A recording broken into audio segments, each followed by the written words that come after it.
Okay. All righty, coming in three. And Logan, by the way, you're local author? Yes. Good. Okay.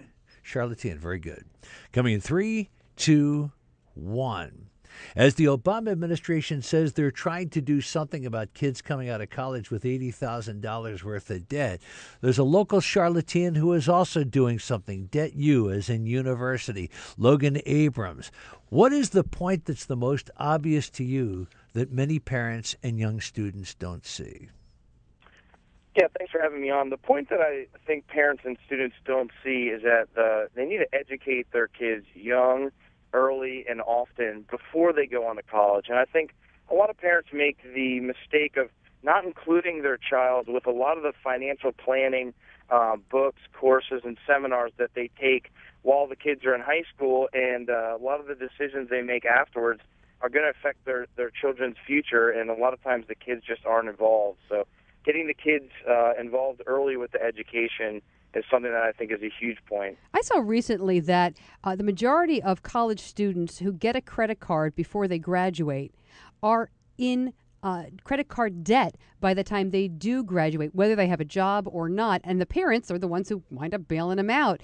What do you say to kids who sign up for a credit card right away?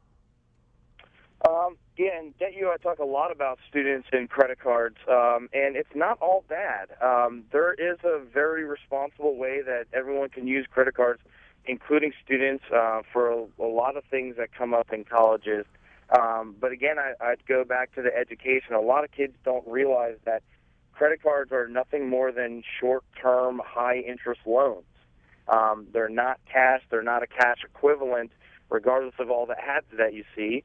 So I think kids make the mistake of thinking that credit cards as a cash equivalent when really they're high-interest loans. But they do have a point in the student kind of portfolio going through college that credit cards can serve a very good purpose. And unfortunately, the new Credit Card Act that came out that just went into effect this week is going to change that drastically for most students. But Debt U, I do address all those issues. But if you're raised to believe all debt is bad, isn't there a simpler answer? Just live within your means and buy the education you can afford.